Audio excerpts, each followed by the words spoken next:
Welcome back. We're here with Kyle from Brodie Optometry 2.0.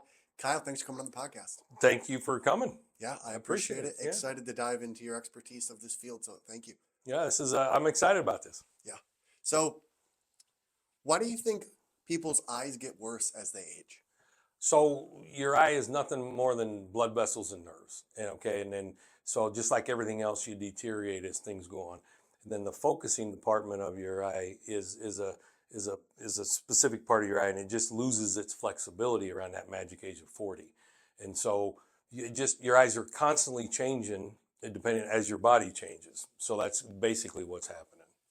And I'm in the holistic field Yes. as well. Is it possible to heal your eyes holistically? So there's a lot of stuff out on the internet, and a lot of, every once in a while you come, the latest things is pinhole glasses and stuff, and it doesn't work. Okay. What it does, can you do some things to help your eyes focus and not lose the ability to focus? Yes. I do a lot of vision therapy and a lot of sensory therapy on people, and there's a direct correlation between your vision system and your motor system and the auditory system of your brain and your learning and your reading and everything. But as far as making you more or less nearsighted, not a lot. You can't really change that much. That all depends on how large your eyeball is, the curve of the cornea, the front part of the eye, and the strength of the lens of your eye. Tells you whether you're farsighted or nearsighted or have astigmatism. Interesting. Yeah, I hear a lot on that topic as well, being in that space Yes. of a lot of Yeah. different things that you might be able to do. You also brought up your sensory and therapy center. Yes. Could you kind of dive into what you guys do there? So I'm in my 31st year of practice, which is kind of hard to say, to be honest, that it's went by that quickly. So I've always done vision therapy, and vision therapy, was certain things, teaching your eyes how to fixate and track and focus and unfocus and do all that. And I was, I'd help some people and I wouldn't help some other people. They wouldn't get as much benefit. And I thought, what the heck? And so as you learn more and more, your vision system's directly tied in with your motor system. And let me give you an example. So when your central visual acuity, your 20/20 tunnel vision, that is controlled by the vision part of your brain. Your peripheral vision, which tells my eyes where to fixate, is controlled by the motor part of your brain. So it's not even the vision part telling my eyes where to look, but it's the motor system of my brain, which is, I have gross motor skills, I have fine motor skills, and then I have what we call ocular motor skills. And so can I walk? Can I, ride a bike? Can I write? Those kind of things. The motor skills, that tells my eyes where to fixate, and then my eyes fixate, and then my brain and my vision system tells me what am I looking at. So I learned that, and I was like, whoa, and who's really good at the motor, part of things is occupational therapy. And the benefit of working side by side with an occupational therapist is what we've done. It's called Brodie Vision and Sensory, Therapy Center. It's Liz Wargo, who's an occupational therapist. And so we've taken my world as an optometrist and her world as an occupational therapist, and we've developed a protocol between them. And then we've also brought in a speech therapist and a physical therapist because we're trying to look at the holistic approach. Yeah. So as you know, when we have an issue in our bodies, it's very, very rarely is it just one isolated system. So you have to manage all of those. And so that's what we kind of do with that. And you guys also have a focus on the youth for that as well, right? Well, it's mainly a child that's, in second, third, fourth grade, whatever, and they're 2, 3, 4 years behind in reading. I've had, high school kids that are reading at a fourth grade level, and, they can't pass the graduation test. They can't, they're just trying to function in life, and they can't read. And that's where it manifests is in the reading, because the first thing that goes is reading comprehension and things and everything. So that's kind of our majority of the patients that we help. And here's the cool thing is there's a lot of people on the bell curve of the IQ scale that are on the really good side. Their brains are, their IQ's off the charts, but it's not functioning properly. And they're having a hard time, and they may have to spend, 2 hours doing 30 minutes of homework. It should be, a lot shorter for them. So we do that, but we can also help brain injuries and concussions and stroke victims and older people. But it's mainly a child that's in school, not performing well. And no longer do people have to come into your office for an eye exam and get the drop that dilates their eye, Yeah, yeah, which I think everyone yeah, hates doing. yeah. Could you kind of talk about the technology that you guys have to replace that? So no one likes to dilate eyes. No one likes to have their eyes dilated. No one likes to do it on our end. We don't even like to do it because it just adds time. It adds unnecessary time. It adds 15, 20 minutes to your time sitting in the chair, and you don't have that time. We don't really have that time, and it's no fun because the patients hate it. So a few years ago, I bought my first camera that actually takes a picture through your undilated eye, and the view was somewhat limited, but it was good. And then I recently bought the fourth camera, and it gives me a view that even if I dilate your eye now, I get a better view through the camera.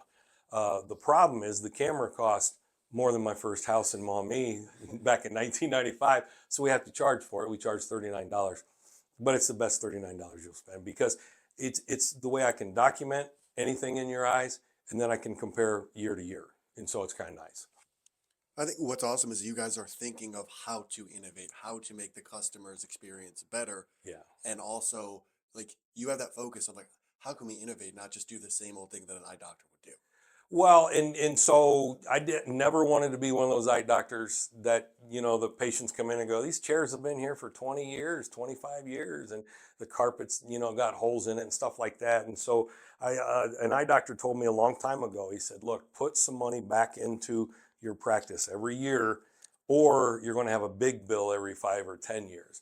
And so when I was setting up the new office here in Maumee, I was going to buy the old equipment, exam equipment, and then luckily the salesman or whatever you want to call them at the show showed me, here, let me show you how to get more modern. And so now I don't have to manually change the dials and everything, and I do it from a keypad, and it's quicker, it's more efficient, it's more accurate, and the patients love it because I'm not standing right next to them, and it helps my back. The only person that doesn't like it's my chiropractor. I don't have to see him as much. But so I'm trying to always figure out ways to make the experience more efficient, better. So really, so I can have more time to BS with my patients. It gives me more time to BS rather than do the exam. And why do you guys decide to have some of the cheapest contacts that people can buy? So again, I am a consumer just like you are and everybody else is. A box of Bausch and Lomb contacts is a box of Bausch and Lomb contacts, and it's really hard for me to justify charging. You can charge a little more, okay, but then I figured, okay, I'm just going to eliminate that competition, eliminate that consternation or whatever you want to say from the patient point of view, because they're like, man, I could save $20. Well, you think $20 isn't that much. Well, $20 is, a half tank of gas or it's whatever anymore. So I decided to put my cost of the retail price of the contacts at below the online retailers and below the big box retailers here in town, basically. And just because I think that's the fair and honest thing to do. Can you talk to me about your faith and why did you decide to follow a Christian religion out of every single religion there is to follow? I was brought up in a Lutheran church, and it's where we went to church, and I got married in a Catholic church. We didn't have a Catholic mass. My wife was Catholic. Got married by a guy in my wedding's brother was a priest, and went through the 6 months of Catholic marriage training with them, and I thought it was fabulous. And we actually went to a Catholic church in Houston when I was going to optometry school. We came to town here. It's a very Catholic town, a lot of high schools, a lot of churches and everything. But we settled into St. Paul's Lutheran in Maumee. All the kids were baptized there. Unfortunately, politics started rearing its ugly head as it does in a lot of churches. And I was kind of searching anyway because uh, communion is real important to me. And I wanted the ability to take communion whenever I wanted. And going to the Catholic faith, I was able to take it. I go at least a couple times a day in the morning, a couple times a week, sorry, in the mornings.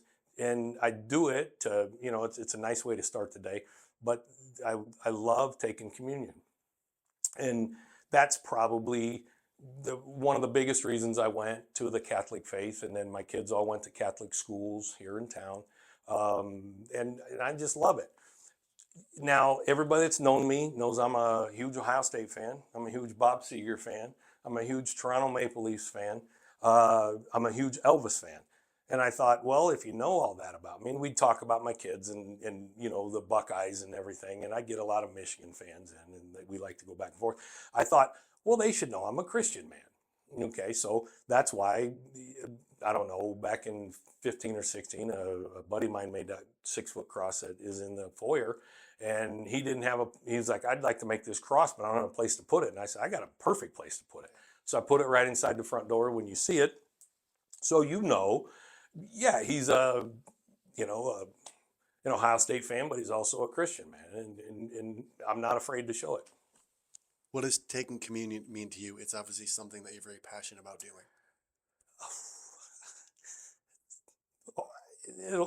It will do this to me. I still get these reactions when I take communion, and we just finished Easter up, and the simple fact that think about this, the creator of the whole universe, not just our little world in Toledo, Ohio, but the whole, you know, the earth is a small little speck of dust in this whole huge universe, galaxy, whatever you want to call it. I'm not smart enough to figure all that out. You know what I mean? But the whole creator of that universe came down as a human being and, died on that cross for you and me. That's pretty damn special as far as I'm concerned. Sorry for breaking down, but it's in here. It's obviously something that Yeah. you're very passionate about. Yeah. I someday, you know, I'm going to stand in front of him and I'm going to ask him why, because in my human feeble brain, I can't figure out why he would do that. Because here's the thing: I have children. You don't have children yet, right? So you have unconditional love for your children, but there's times your children, you're like, oh man, I can't. My child is just driving me crazy. Blah blah blah. Jesus never said that. And all your sins, you just keep doing whatever. He just says, come here and I forgive you. That's pretty damn special, you know? And I would do it for my children, but not for other people I don't know. You know what I mean? So he does it for anybody. So I think that's pretty damn special. I love it. And I love your passion for it because it's obviously something that That's you can tell. It's in there and it ain't, you know, it comes out bang, you know, sometimes. I have 2 more questions for you. Yeah. If you could have dinner with 2 people, Uh-oh. one person from the past From the past. and one person from the present, In the present. who would it be and why? Well, I would have to say the present one's easy, I think. The present one's easy. I'd probably want to have dinner with Bob Seger. I think he's a guy that would love to have sit down and you could have, you know, a pizza and beer with and just ask some questions and have a good conversation with. I'd like to tell him that, you know, his music is in my soul. And that would probably be, you know, of all the sport, you know, guys and everything, I think I'd still choose Bob Seger. Boy, in the past, that one's tough because there's so many people, you know. You got to think of, you know, if I have to narrow it down to one, I'd almost like to go to dinner with Winston Churchill. And I'd love to just, you know, again, you know, have a cigar, have a little brandy, and have him just talk about the role that he played and all that he did and everything like that. I mean, if I can't have lunch with Jesus Christ, I'm gonna pick Winston Churchill. But that's probably my favorite. I love it. I have one more question for you. Yeah. Why did you decide to partner with us and offer the discounts? So again, you know, I'm in my 31st year, but I'm growing this practice. I'm back independent again. I'm just fired up to practice again, and we're starting kind of a new office up. So we're looking for new patients. We're looking for people that want an independent optometry practice. It's different than the chains. If you want to go to, you know, some of the chains, you know, everyone knows the chains. I'm not going to give them the time of day to say who they are, but, you know, they're your number. All right. Here you're not. You're part of family. So what I'm just looking to do is get people in the door. And let's face it, times are a little tough, and we can help them save a little money and get them in, so they don't have to spend so much money on products. And that's what I'm looking to do. And it's fun because I kind of run behind because the optometry piece is quicker, but my talking and getting to know the patients is what I love to do. And that's where I run behind. But I'm just, looking to meet some new people and give them a little bit of a financial break. Thank you for the kind words. That's what the questions I have for you. How can people find you? And what is one thing you want to leave people with? So we just have a brand new website, and it's Kyle Brodie Optometry, which is KYLEBRODIE.